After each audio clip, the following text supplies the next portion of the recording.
Welcome to Urdu Hindi Story.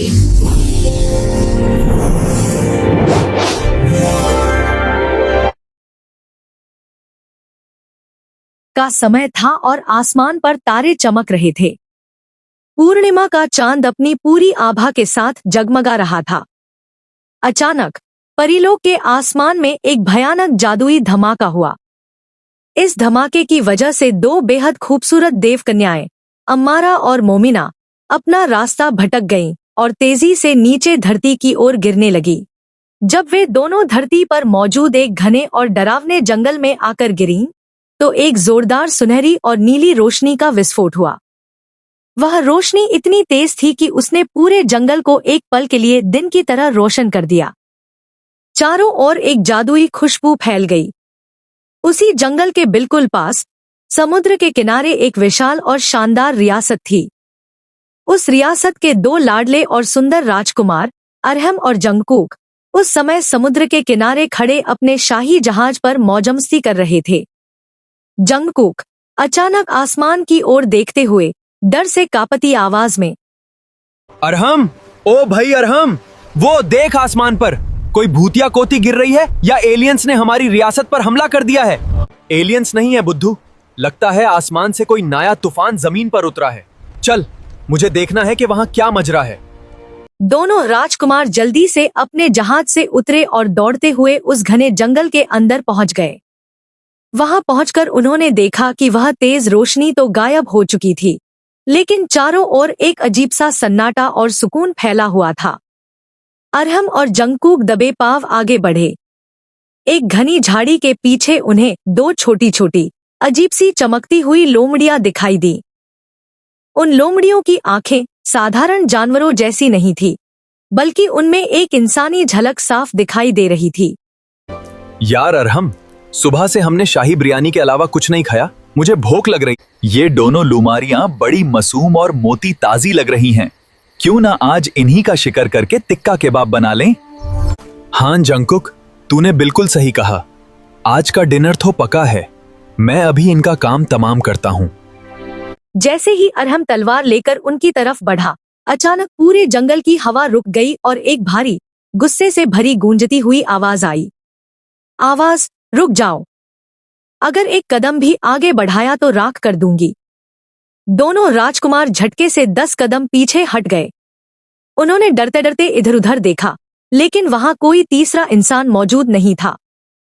Arham भाई, ये आवाज इन लुमारियों के अंदर से आई क्या? ये तो बोलती हैं। मुझे लगता है ये नॉर्मल लुमारियां नहीं हैं, ये कोई भूत प्रेत हैं जो हमारा कच्चा कीमा बना देंगी।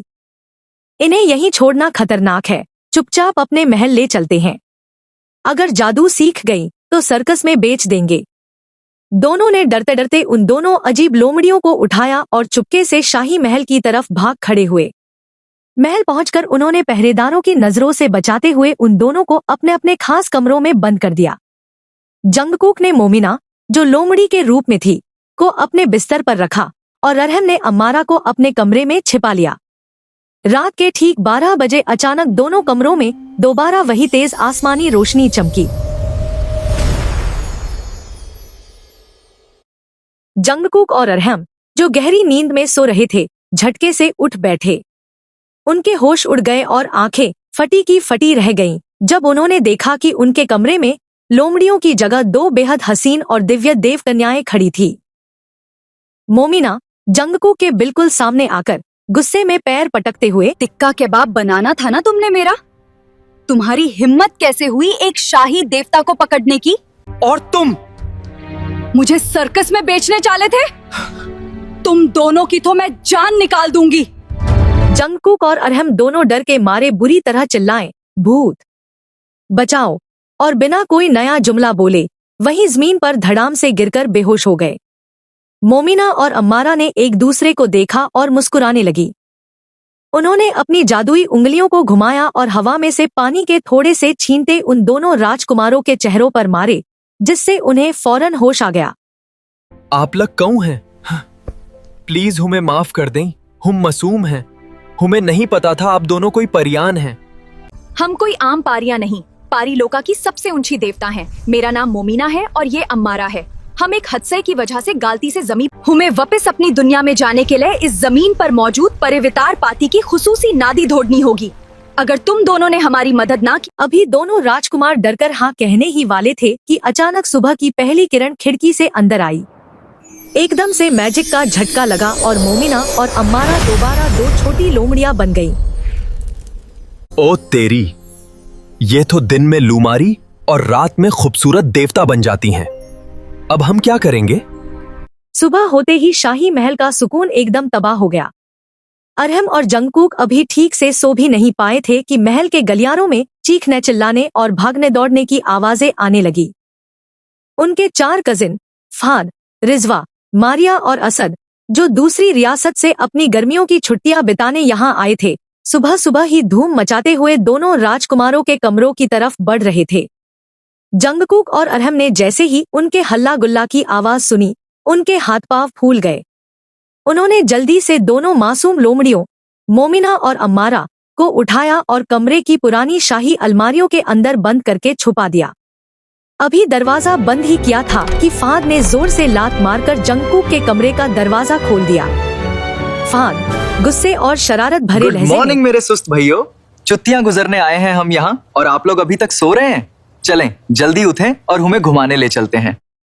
रिजवा, जंगकुक भैया, आपका कमरा इतना बिखरा हुआ क्यों है? और रुकिए, यह आपकी अलमारी के अंदर से म्याऊ म्याऊ और खुरचने की आवाज क्यों आ रही है? जंगकुक, वो मेरी प्यारी बहन रिजवा, वो असल में मैंने अलमारी में एक नया जादुई म्यूजिक सिस्टम लाया हूँ। ये उसकी बास की आवाज है। मारिया और अरहम भैया, आपका चेहरा इतना पीला क्यों है? आप इतने डरे क्यों लग रहे हैं? लगता है कोई बहुत बड़ा राज छुपा रहे हैं। मेरा तो दिल कह रहा है कि इस अलमारी के अंदर कोई म्यूजिक सिस्टम नहीं है। चलो मैं अभी अलमारी खोलकर देखता हूँ कि अंदर क्या छुपा है। अरहम डर के मारे असद के सामने जमीन पर लेटकर उसका पैर पकड़ते हुए, नहीं नहीं, मेरे चोते भाई, मेरे अक्का, मत खोलो, तुम लोग अभी बहुत चोते हो। जाओ नीचे शाही किचन में तुम्हारे लिए गरम गरम शाही रसोई में तुम्हारे लिए गर्मागर्म स्पेशल लड्डू और रसगुल्ले बने हैं, पहले वो खाओ। पूरा दिन उन 4 छोटे कजिनों ने दोनों राजकुमारों का जीना हराम कर दिया। वे कभी शाही तलवारों से खेलते, कभी कमरे के कीमती पर्दे फाड़ने की कोशिश करते और कभी अरहम और जंगकुक के बिखरे हुए बा। कुछ दिन इसी तरह अजाब में गुजर गए। एक रात जब पूरा महल गहरी नींद सो रहा था, जंगकुक और अरहम बहुत थकेहारे महल के खूबसूरत बगीचे में एक बेंच पर बैठे हुए थे। उन्हें बिल्कुल अंदाजा नहीं था कि उनके ठीक पीछे, झाड़ियों के पीछे, दोनों देवता लड़कियां, जो रात होते ही अपने असली खूबसूरत रूप में आ चुकी थी, और उनके 4 शरारती कजिन चुपकर खड़े उनकी बातें बड़े गौर से सुन रहे थे। यार अरहम, मैं तो सच में थक गया हूँ। दिन में उन 4 भूत बंगला जैसे कजन से इन दोनों लुमारियों को बचाओ और रात को ये दोनों देवता हमारा जीना दूभर कर देती हैं। अरहम, तू बिल्कुल सही कह रहा है यार जंगकुक। दिन भर उन छोटे बच्चों की बदमाशियां बर्दाश्त करो और रात को जब ये दोनों परियां आती हैं तो हुक्म चलाती हैं, हमारे लिए ठंडा पानी लाओ, शाही खाना लाओ, हमारे पैर दबाओ, हम इस रियासत के राजकुमार हैं या इनके शाही नौकर? जंगकुक गुस्से में हाथ हवा में लहराते हुए, मेरा तो अब दिल करता है कि इन दोनों को पवित्र नदी क्या, मैं किसी गंदे नाले में बहा आऊं। मोमिना, अच्छे तो ये प्लान है आपका? हमें नाले में बहाओगे और हम तुम्हारा जीना हरम करती हैं? क्यों राजकुमार जी? जंगकुक और अरहम ने जैसे ही पीछे मुड़कर देखा, उनकी जान जैसे शरीर से निकल गई। वहां न सिर्फ गुस्से में भरी मोमिना और अम्मारा खड़ी थी, बल्कि फाद, रिजवा, मारिया और असद भी शरारत से हंसते हुए आंखें फाड़े खड़े थे। फाद, वाह राजकुमार भैया, आपने तो महल में असली देवता लड़कियां छुपा रखी हैं। हम अभी अब्बू आमी को बताएंगे। नहीं मेरे भाइयों, तुम लोग गलत समझ रहे हो। ये तो बस एक छोटा सा जादू है। मोमिना और अम्मारा ने गुस्से के बजाय उन 4 कजिन की मासूमियत देखी और मुस्कुराकर उन्हें अपना दोस्त बना लिया। अगले कुछ दिनों में दोनों देवता लड़कियों ने उन 4 भाई बहनों को थोड़ा सा जादुई हुनर, मैजिक ट्रिक्स भी सिखाया और सबने मिलकर फैसला किया कि अब वे पवित्र पानी की नदी ढूंढने। आप किस सिटी से वीडियो देख रहे हैं कमेंट में जरूर बताएं। वीडियो को लाइक करें और चैनल को सब्सक्राइब जरूर करें। हमें आपकी सपोर्ट की बहुत जरूरत है। शुक्रिया।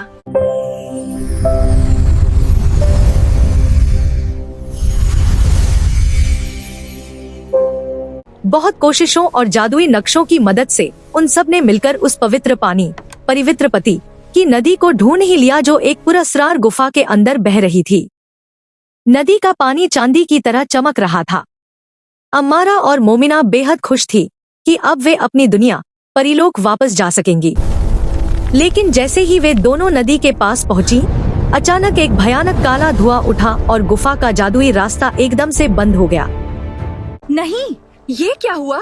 अगर हम अगले आधे घंटे में वापस ना गए तो हम हमेशा के लिए जमीन पर सिर्फ लुमारियां बनकर रह जाएंगे। रास्ता किसने बांध किया? हमारी मदद करो। तभी नदी के चमकते पानी से एक बुजुर्ग पवित्र पानी के देवता प्रकट हुए, जिनकी लंबी सफेद दाढ़ी थी। पवित्र पानी के देवता बेटियों, तुम्हारे पारी लोका पर एक दुष्ट राजा ने कब्जा कर लिया है। उसी के काले जादू ने ये रास्ता बंद किया है। उसे सिर्फ सच्चा प्यार और बेखौफ हिम्मत ही हरा सकती है। हम डरने वाले हैं। हमने देवता दीदी से जादू सीखा है। हाँ, हम भी लड़ेंगे और उन भूत सिपाहियों की हड्डियां तोड़ेंगे। पवित्र पानी के बुजुर्ग देवता ने उन सब बच्चों और राजकुमारों की हिम्मत देखकर उन्हें एक जादुई रास्ता बना दिया, जो सीधा परीलोक के शाही दरबार में खुलता था। अमारा, मोमिना, अरहम, जुंगकुक और उनके 4 कजिन फहद, रिजवा, मारिया, असद सबने एक दूसरे का हाथ पकड़ा और उस दरवाजे में छलांग लगा दी। लोक के दरबार में चारों तरफ अंधेरा था। दुष्ट राजा अपनी काली तलवार लिए तख्त पर खड़ा हंस रहा था। अम्मारा, मोमिना, तुम दोनों लड़कियां अब कभी इस तख्त पर नहीं बैठ सकोगी। यह दुनिया अब मेरी है। ये काले भूत, पहले हमसे तू लड़ ले। फहाद, रिजवा, मारिया और असद ने जो थोड़ा बहुत जादू सीखा था, उन्होंने दुष्ट राजा के सिपाहियों पर जादू के गोले और शाही पर्दे फेंकने शुरू कर दिए। बच्चों ने पूरे दरबार में ऐसी अफरातफरी मचाई कि सिपाही पागल हो गए। अचानक दुष्ट राजा ने गुस्से में आकर एक भयानक मौत का काला जादुई वार अम्मारा और मोमिना की तरफ फेंका। वे दोनों इस अचानक हुए वार को रोकने के लिए बिल्कुल तैयार नहीं थी और जमीन पर गिर गईं। अरहम बिना अपनी जान की परवाह किए चिल्लाते हुए अम्मारा, जंगकुक तेजी से आगे भागते हुए मोमिना। बिना कुछ सोचे समझे दोनों राजकुमार उन दोनों देवता लड़कियों के सामने दीवार बनकर खड़े हो गए। उनके दिल में उस वक्त मौत का कोई डर नहीं था, सिर्फ अम्मारा और मोमिना को बचाने का सच्चा जज्बा था। जैसे ही दोनों ने अपने हाथ आगे किए, उनके इस सच्चे प्यार और पक्की हिम्मत की वजह से उनके जिस्म से एक तेज सुनहरी रोशनी निकली। यही उनका पहला और सबसे बड़ा जादू था। दोनों राजकुमारों ने उस सुनहरी रोशनी के तूफान से दुष्ट राजा के काले जादू को टक्कर दी। एक जोरदार धमाका हुआ जिससे पूरा परीलोक हिल गया। दुष्ट राजा, नहीं, यह जमीनी बाचों का सच्चा प्यार का जादू मुझे खत्म कर रहा है। दुष्ट राजा का काला जादू पल भर में टूट गया और वह राख बनकर हवा में उड़ गया। मुझे खत्म कर रहा है। परीलोक एक बार फिर रोशन और आजाद हो चुका था। सब लोग खुशी से झूम उठे।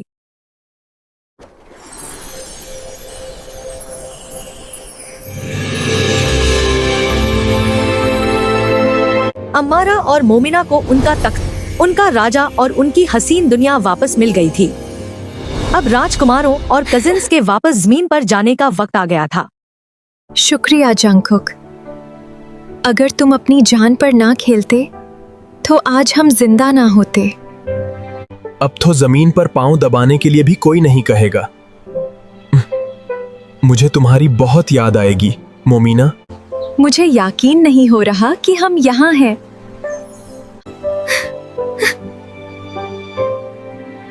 तुम दोनों हमेशा खुश रहना। I never knew I could feel this way until I met you. It feels like a dream. एक आखिरी बार सबने एक दूसरे को देखा और फिर एक नरम जादुई रोशनी के साथ दोनों राजकुमार और उनके चारों कजिन्स वापस अपनी जमीन पर अपने महल के गार्डन में पहुंच गए। सुबह हो चुकी थी। जंगल पहले जैसा ही हरा भरा था और समुंदर की लहरें चल रही थी। महल में सब कुछ पहले जैसा सामान्य हो गया था, लेकिन अरहम और जंगकू का दिल अब उनके पास नहीं था। वह तो हमेशा के लिए आसमान पर परीलोक में उन दोनों देवता लड़कियों के पास ही छोड़ आए।